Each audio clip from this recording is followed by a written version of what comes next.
Hey, what's up guys, how you all doing? I'm Paul and this is Tech and Travel. So, as you guys may have seen, recently I've been making lots of videos regarding the LG OLED TVs, and reading through the comment section, a lot of you guys ask me whether you should go for an OLED TV or LED TV, and also what size TV you should go for. So I thought it's about time that I put together a buyer's guide video for you guys, hopefully to help you out in making the right choice and getting a TV that's going to see you good for a few years, hopefully. But before we get on to that, I just want to say a big thanks to all my subscribers, because we've hit a 1,000 subscriber mark, and I'm going to be putting a special bit at the end of this video just for my subscribers as a way of saying thanks. And yeah, if you haven't subscribed, maybe think about subscribing. A lot of other people seem to enjoy the videos, so you know, why not join in? So anyway, let's crack on with this video. Right, so the first thing I want to point out with this video is that even though I've marked up as a buyer's guide for OLED, these tips that I'm giving you guys, you can implement on most TVs, to be honest. So don't be put off if you think that an OLED isn't for you. As you, like I said, you can apply these, you know, when going in to buy just a regular sort of LED TV. So anyway, first thing I want to cover is OLED versus LED TV. So, you know, is an OLED going to be good for you?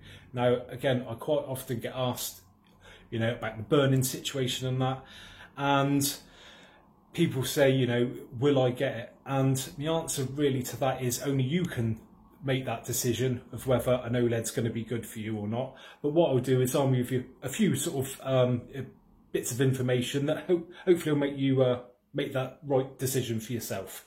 So the first thing I'd say is, if you would class yourself as a heavy user of, say, a news channel with a ticker tape thing or a logo, or you play a lot of games where you have static sort of heads-up display things for, you know, a prolonged period of time, I'd probably say an OLED may not be the right TV for you, because you will run a higher risk of getting burn-in.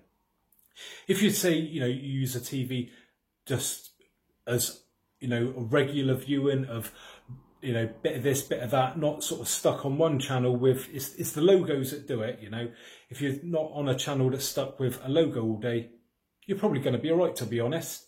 My kids watch a lot of kids programs, obviously, and they do have logos up in the corner, but they rotate around and that, so that's not much of a problem. As you guys may have seen, I've done videos covering a burn-in test that I've done recently, and I'm going to be doing that repeatedly every month, showing you guys an update on how the TV is coping with our viewing.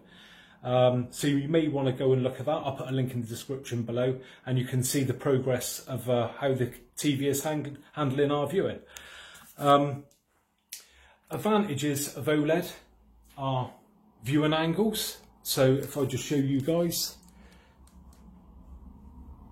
now look around the side here, amazing viewing angle. The only time that you're not going to be able to see the picture is if you're stood around the back, or you got it turned off, quite frankly. You know, viewing angles are not a problem. Other thing, black levels. Amazing black levels. You know, that's what the main thing sort of is put across with OLEDs is, you know, how black they go, because they can literally shut off one pixel and the one next to it can be fully illuminated. Downsides, obviously, as we've just talked about, is potentially the burn-in. Advantages of an LED TV are that they can go extremely bright, less risk of any burn-in, because they still can get it, but it's pretty unlikely. Downsides, viewing angles, not so good. Now, the newer Samsung QLEDs are a lot better, but still not as good when it comes to the perfect black level and the viewing angles, but they are pretty close, to be fair. Right, next up is viewing distances. Now, some of you guys may or may not know that viewing distance is pretty an important thing when it comes to choosing the right size of a TV. as as an impact on how you actually perceive the image on the TV. It's all well and good having a 4K TV, but if you're sat too far away, you're not going to see the benefits of it. And also, if you've got a TV that's too small, you may not see the benefits either. So the next thing you're going to need is one of these, the old trusty tape measure. And what you're going to simply do is measure from the TV's position, where either maybe you're going to put it or your current one is now. So measure from the screen itself to your seating position. And what I'm going to suggest you do is then take that measurement and go to this site here. I'll put a link in the description, and this is by Artings, I think how they pronounce it. And I found this one pretty useful.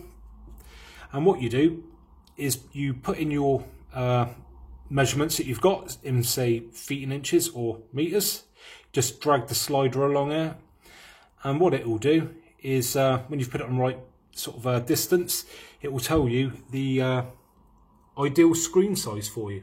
And not only that, it will also recommend, a TV. I mean, take it with a pinch of salt sort of thing, because, it's all personal preference. But, at least it gives you somewhere to start of what to be looking for.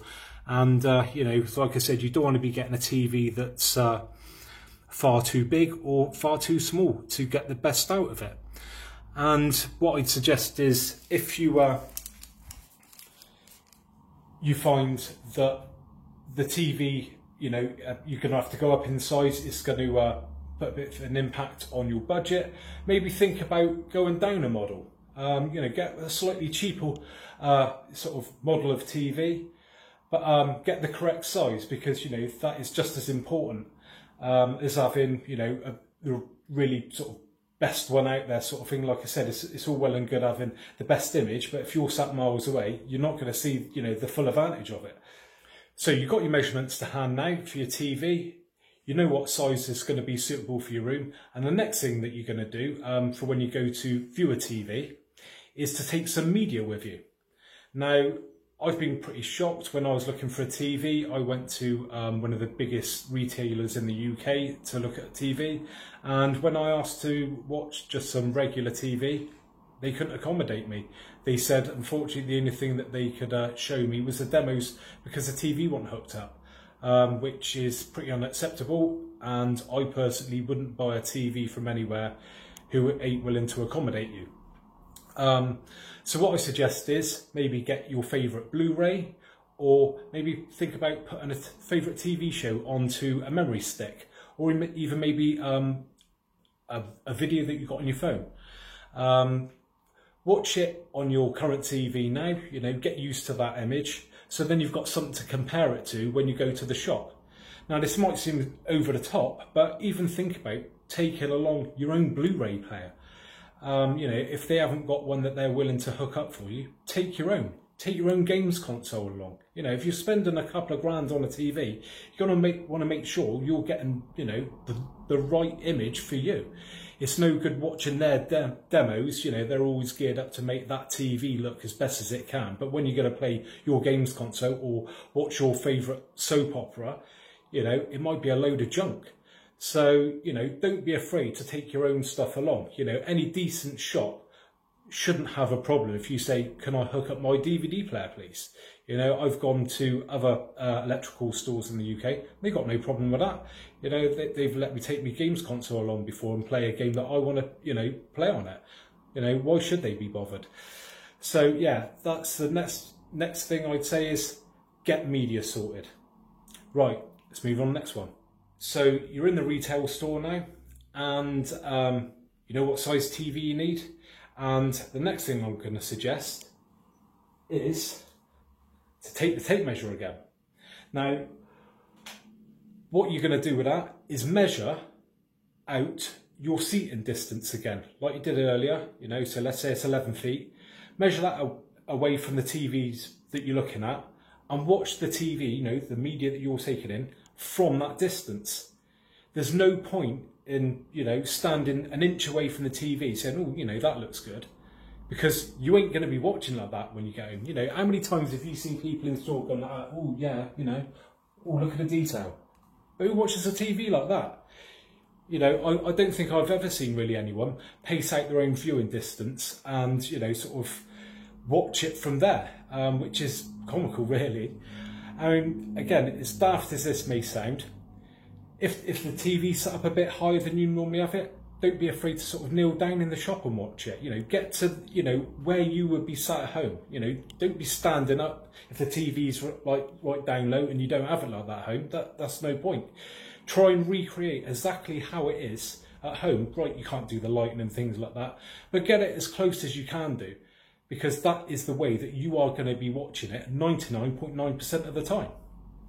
Right, let's move on to the next one. So hopefully by now you've tried out a few TVs and you found one that you like. Next thing I'm going to suggest is to shop around. The amount of people that will just go to their nearest big electrical retailer and just buy a TV willy-nilly is just ridiculous. The amount of times that I've seen people buy TVs that I know that are far cheaper elsewhere, it's unbelievable. I know here in the UK, there is a number of retailers that will price match each other. So if you find it cheaper elsewhere, they will match that price. And in some cases, some companies will even beat it. Be it you have to put in a claim form, and you know, some you can do online, or you have to ring up and just say to them, look, I found it cheaper elsewhere. As long as it's a like for like product, quite often, you know, they'd be willing to accommodate you and match that price. And you know, don't be afraid to ask for a discount either. You know, a lot of these small retailers have got a bit, you know, of room for manoeuvre. You know, go in there and ask. You're not got nothing to lose by asking for a bit of money off. Be a bit cheeky about it. I do, and you know, I've got some good discounts in the past before. And the other thing you want to look out for is something with a good warranty. Again, you know, I've seen TVs priced exactly the same price from one place to another, but one comes with a 5-year warranty, another with only 1 year. And admittedly, there's not many that will offer warranty on screen burn on OLEDs, but I still rather have a 5-year warranty on a TV, even if it doesn't cover burning, than just a 1-year one that doesn't cover burning anyway. So yeah, really shop around, you know, go online. That's the best thing. You know, most places are online these days, you know, and have a think about what time of year is best to buy a TV as well. You know, do you need the latest TV? Because if you don't, now's a great time to be buying. You've got new models coming out. That means last year's models dropping in price dramatically. You know, you can get some really good savings at the moment. But if you do want the latest model, you know, they're just coming out now. So, you know, that's all good for you. But I'd say for most people, if you're coming through a TV that's a few years old, the difference between last year's model and the new model coming out, normally it's only marginal anyway. And, you know, you could be looking at sort of a 50% saving on between the latest model and the model that's just going out now. You know, I know on this TV, you know, I think it ended up costing me in the end, with all the sort of me claiming money back, was about 1,500 quid. I think originally that TV was over £3,000, you know.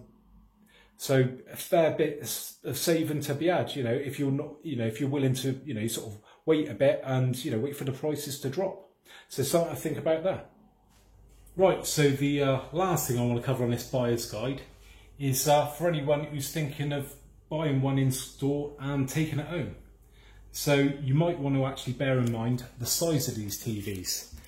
I mean, the box for this one, you know, is massive.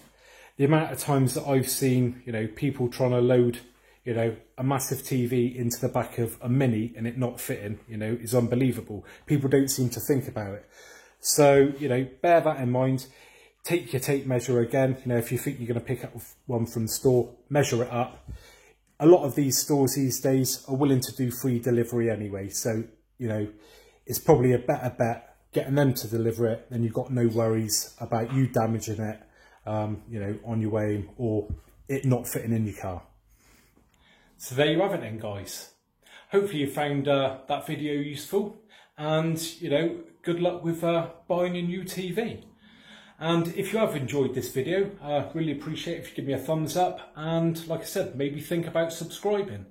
I'm doing regular updates on this TV of mine, the 65-inch BA OLED. I'm doing burn-in tests each month to see how the TV is being affected. So far, fingers crossed, it's been good, and hopefully it will carry on that way. And yeah, I think my next one I will be doing is this weekend. So if you're interested in that, hit that subscribe button. So anyway, as I said at the start, I want to say a massive thanks to all my subscribers, and I really do mean it. Thanks to every single one of you who subscribed recently. My subscriber count now is 1,100, I believe, and this is just, amazing.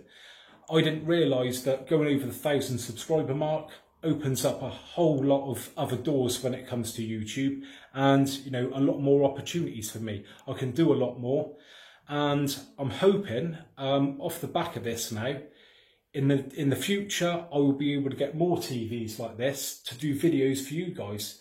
I'm hoping if it carries on the way it does, fingers crossed, I may be able to get hold of a B9. So that is the latest OLED from Samsung that is due out any day now. It's not going to be in the next few weeks, but within a few months, hopefully. So fingers crossed, it's all going in the right direction. And I do love making these videos for you guys. You enjoy watching them, and I'd love to carry on doing it. I originally only done this because I purchased this TV ourselves. I'm not sponsored by anyone or anything like that. It's all independent. This is a TV that we use every single day. I want to be honest about it.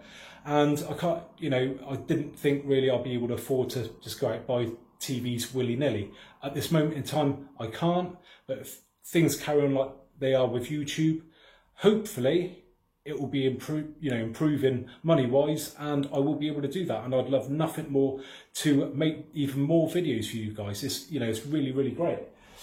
So yeah, a massive thanks. Really do appreciate it. And if you haven't subscribed, please subscribe. I really appreciate it.